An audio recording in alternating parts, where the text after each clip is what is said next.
दोस्तों, मैं आप सभी का स्वागत करता हूं आपके अपने YouTube चैनल रीस्टार्ट इंस्टीट्यूट में।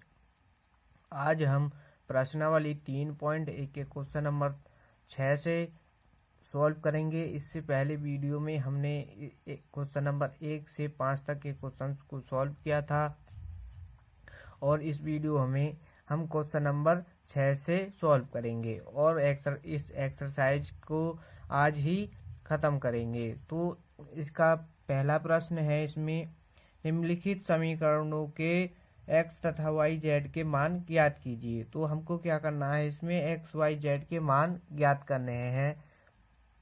तो इसमें ये 3 पार्ट दे रखे हैं, क्वेश्चन नंबर 6 के 3 पार्ट। तो इसके क्वेश्चन नंबर फर्स्ट को सॉल्व करेंगे। हल हमारा क्वेश्चन नंबर फर्स्ट है 4 3 x 5। ये है हमारा एक अवयव और एक ये है अवयव y z 1 5। तो हमको ये इसमें x y z के मान ज्ञात करने हैं। तो इसमें देखो, सबसे पहले हम x y z के आपसे मान पूछ लें तो आपसे को क्या करना है, सबसे पहले देखना है कि वो अवयव जो दे रखे हैं आपको वो दोनों बराबर कोटि के हैं कि नहीं। तो इसमें देखो, ये भी 2/2 कोटि का अवयव है, ये भी 2/2 कोटि का अवयव है। तो इन दोनों के यहाँ से हम क्या कर सकते हैं, x y z के मान ज्ञात कर सकते हैं। तो इन दोनों की ये बराबर हैं, तो इनकी तुलना करें। तो यहाँ से देखो, x का मान जो लिख लेगा, इसका x का मान देखो तो यहाँ पर इसका मान क्या आएगा, इन दोनों की तुलना करें तो x का मान 1 आ जाएगा। और यहाँ से y का मान निकालें तो यहाँ से देखो, ये इनकी तुलना करें तो y का मान क्या आ जाएगा 3 और z का मान आ जाएगा, z का मान आएगा 3 और यहाँ से देखो y यानी z का तो आएगा हमारा 3 और y का आएगा 4। y का जो आएगा ये आएगा हमारा इसका 4। तो y का जो 4 y का मान होगा हमारा 4 और z का 3। ठीक, ये हो गया। और इसके क्वेश्चन नंबर सेकंड, इसका सेकंड पार्ट है, ये इसके आंसर हैं। तो यहाँ से देखो, इसका सेकंड पार्ट है x + y बराबर x + y 2 और 5z x × y। यानी हमको ये एक अवयव है हमारे पास और ये एक अवयव है 6 2 5 8। और इनकी तुलना करने के बाद हमको क्या करना है, x y z के मान ज्ञात करने हैं। तो यहाँ से इनके मान ज्ञात करें तो इन दोनों यानी ये 2/2 कोटि के अवयव हैं, यानी दोनों अवयव बराबर हैं, तो इनके मान ज्ञात कर सकते हैं। तो यहाँ से देखो, x y बराबर 6, इसको हम क्या करेंगे, समीकरण फर्स्ट मान लेंगे। और यहाँ से 5 + z बराबर है हमारा 5, तो ये है इसका सेकंड, यानी इसको हम सेकंड समीकरण मान लेंगे। और यहाँ से x × y है हमारा, x × y है हमारा 8, तो ये इसको हम थर्ड समीकरण मान लेंगे। तो क्या करेंगे, सबसे पहले यहाँ से देखो क्या करें, इससे आगे देखें, z यहाँ से समीकरण सेकंड को सॉल्व करें, समीकरण सेकंड को सॉल्व करें और z का मान निकालेंगे। तो यहाँ से देखो, समीकरण सेकंड है हमारा 5 + z बराबर 5। तो यहाँ से z का मान निकालें तो ये बराबर में 5 है और ये वाला 5 तो इधर जाएगा 5 प्लस का। तो यहाँ से जो आएगा हमारा 5, यानी z का मान जो आ जाएगा वो आ जाएगा हमारा 0। तो z का मान तो आ गया हमारा 0। ठीक, अब क्या करें, x और y का मान निकालना है। तो यहाँ से देखो, समीकरण नंबर 2 को तो अभी सॉल्व किया था और समीकरण फर्स्ट को देखो। अब समीकरण फर्स्ट है हमारी x + y बराबर 6। तो यहाँ से x का मान निकालें, यहाँ से x का मान निकालें तो वो आ जाएगा 6y और ये 6 और ये इधर प्लस का y है, इधर जाएगा तो ये माइनस का 6y हो जाएगा। ठीक, और ये आ गया यहाँ से हमारा x मान।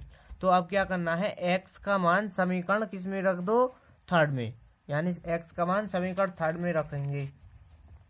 तो चलो लिखो, एक्स का मान समीकरण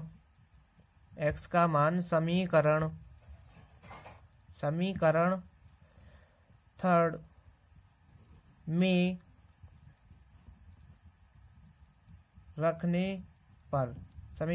में रखने पर तो समीकरण थर्ड है हमारी x इंटू वाई बराबर 8, यही है। और हमको क्या करना है, इसमें x की जगह पर रखना है हमको 6 माइनस वाई, ठीक, और इंटू में ये y बराबर 8।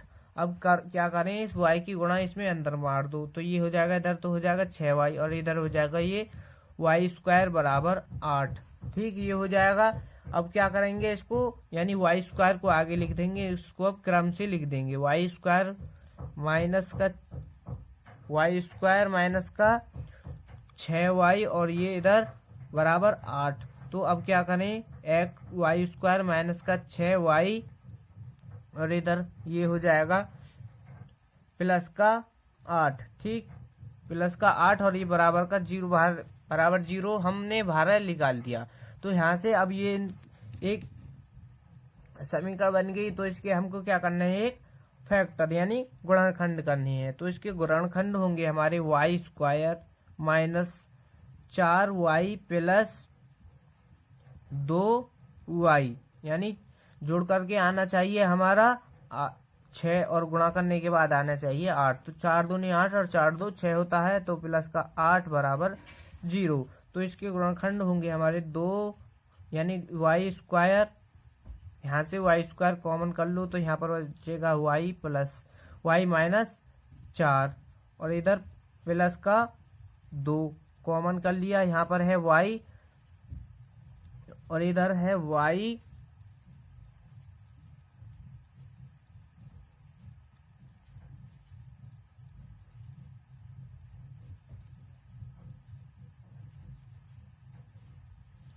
तो देखो यहाँ से क्या करना है, हमने इसको इस तरीके से कोष्टक में ले लो, यानी 4 और 2 6 हो जाएगा। अब इस माइनस के अंदर गुणा करेंगे तो यहाँ पर हो जाएगा हमारा माइनस, ये ठीक, ये माइनस हो जाएगा और हमने यहाँ से 2 कॉमन कर लिया और यहाँ पर बचा y और यहाँ पर बचेगा माइनस का 4, यानी माइनस भी हमारा कॉमन में है और बराबर 0। तो फैक्टर हो जाएंगे, एक फैक्टर होगा हमारा y माइनस का 2 और एक हो जाएगा y माइनस का 4 बराबर 0। और तो यहाँ से y की मान निकालें तो y के मान यहाँ से 2 आएंगे, एक मान होगा हमारा y बराबर 4, यानी इसको 0 के बराबर रखोगे तो वो आ जाएगा 4 और इसको 0 के बराबर रखोगे तो ये आ जाएगा। तो यहाँ से y के मान आ जाएंगे हमारे 4 और 2, ठीक, y के मान आ गए। अब क्या करना है, इन मानों को x वाले जो हमने x मान निकाला था x का, उसमें रखना है।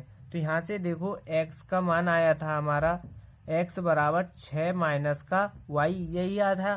तो अब क्या करना है, x माइनस वाई बराबर 6 माइनस वाई से, तो क्या करना है, x का मान, जब हम x का मान y बराबर 2 रख रहे हैं तो हमारा x का मान आएगा 6 माइनस 2, तो ये आ जाएगा इधर 4, यानी x का मान 4 आएगा।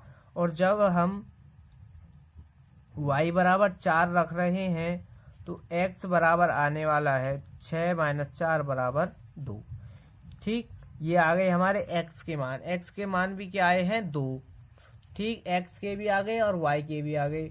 तो अब क्या करना है,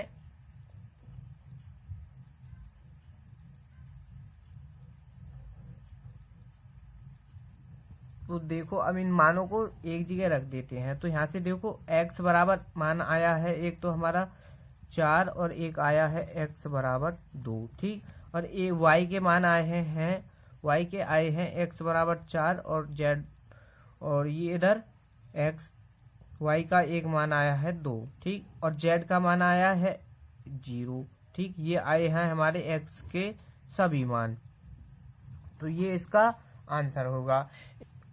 तो इसका क्वेश्चन नंबर 7 है, देखो इस एक्सरसाइज का क्वेश्चन नंबर 7, समीकरण, यानी हमको ये समीकरण दे रखी है तो इससे ABCD के मान ज्ञात करने हैं। तो हम सबसे पहले क्या करेंगे, इनको समीकरण को लिख लेंगे। तो समीकरण क्या है, a minus B 2a plus C, 2a minus B और 3c प्लस डी, ठीक, बराबर माइनस का 1 5 0 13, ठीक। ये है हमारा समीकरण। तो हम क्या करें, इन दोनों, ये है हमारे आव्यूह, तो इन दोनों की तुलना करेंगे। तो यहाँ से देखो a माइनस बी बराबर तो आ रहा है हमारा माइनस का 1, ठीक, और इसकी तुलना इससे करें तो ये हो जाएगा 2a प्लस सी बराबर 5, और यहाँ से आएगा 2a माइनस बी बराबर 0 और 3c प्लस डी बराबर 13, ठीक। ये आ गए, ये हमारी समीकरण होगी। इसको समीकरण 1 मान लो, इसको 2, इसको 3 और इसको समीकरण नंबर 4 मान लेंगे। तो अब क्या करना है, इनको आगे सॉल्व करना है। तो सबसे पहले हम क्या करेंगे, इसमें यहाँ से देखो समीकरण 3 को सॉल्व करो। समीकरण नंबर 3 से, समीकरण 3 है हमारी ये 2a माइनस बी बराबर क्या है हमारा 0। तो यहाँ से देखो 2a बराबर क्या आ जाएगा हमारा b, तो हमारा b का मान क्या आ गया, यहाँ से b का मान आया है 2a, ठीक। b का मान तो आ गया हमारा 2a।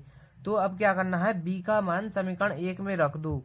तो b का मान समीकरण 1 में रख देंगे तो यहाँ से हमारा a का मान निकल के आ जाएगा।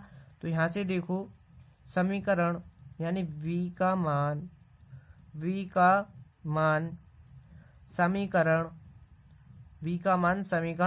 1 में रखने पर समीकरण 1 में रखेंगे।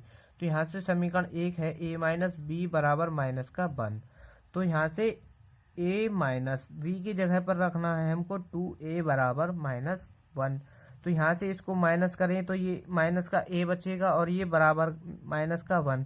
तो माइनस से तो माइनस कैंसिल हो जाएगा, तो a बराबर क्या आ जाएगा हमारा 1, यानी a का मान क्या आ गया हमारा 1, ठीक। अब क्या करना है, a का भी आ गया हमारा। अब इस a के मान को समीकरण किसमें, जो हमने अभी v का मान निकाला है उसमें रख दें तो हमारा क्या आ जाएगा, इसमें रख दो तो भी वही मान आएगा, चाहे समीकरण नंबर 3 में रख दो। तो हम समीकरण नंबर 3 में रखेंगे। समीकरण 3 में a का मान रखने पर, ठीक, समीकरण 3 में हमने a का मान रख दिया। समीकरण 3 है 2a माइनस बी बराबर 0, यही है।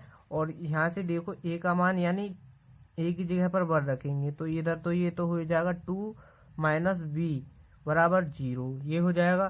तो यहाँ से v का मान आ जाएगा हमारा 2, ठीक, v का मान आ गया 2, a का भी आ गया, v का भी आ गया। अब c का और d का निकालना है। तो यहाँ से देखो a का मान समीकरण 2 में रखें, a का मान समीकरण 2 में रख देंगे तो क्या आ जाएगा हमारा c का मान। तो यहाँ से रखो a का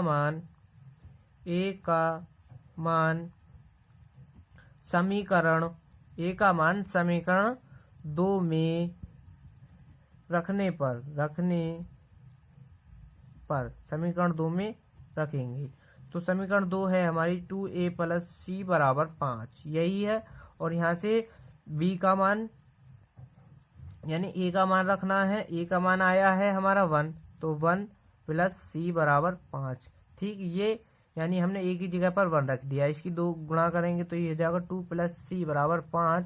और यहाँ से c का मान निकालें, c का मान आ जाएगा 5 माइनस 2। तो यहाँ से देखो c का मान आएगा 3, c का मान क्या आ गया 3, ठीक।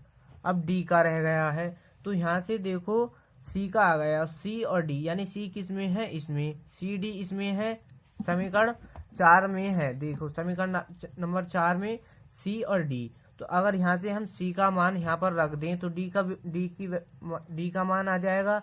तो अब क्या करेंगे, समीकरण नंबर 4 में d का मान रख देंगे।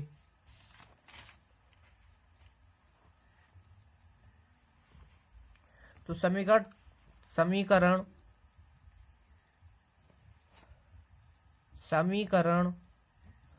4 में यानी समीकरण 4 में सी का मान रख रहे हैं, तो सी का मान रखने पर समीकरण 4 में सी का मान रखेंगे तो समीकरण 4 है हमारी 3c प्लस डी बराबर क्या है 13। ठीक यही है। तो यहाँ से देखो c की जगह पर 3 रखना है, यानी हमारा c का मान है 3, तो इधर d बराबर 13, तो इधर ये हो जाएगा 9 प्लस d बराबर 13 और d का मान हो जाएगा 13 माइनस का, यानी इस प्लस का 9 है, इधर को आ जाएगा माइनस का 9 और d बराबर आ जाएगा हमारा 4। ठीक, ए बी सी डी सभी के मान आ चुके हैं, तो यहाँ पर इनको एक साथ लिख देते हैं। तो 1 आया है, b बराबर आया है 2 और c बराबर आया है 3 और d बराबर आया है 4। ठीक, ये हो गए इनके आंसर। तो बच्चों वीडियो अच्छी लगी है तो वीडियो को लाइक करें और चैनल पर नए हो तो चैनल को सब्सक्राइब करके बेल आइकन ऑन कर लें, ताकि हमारी आने वाली न्यू वीडियो का नोटिफिकेशन आप तक पहुंच जाए। मिलते हैं नेक्स्ट वीडियो में, धन्यवाद।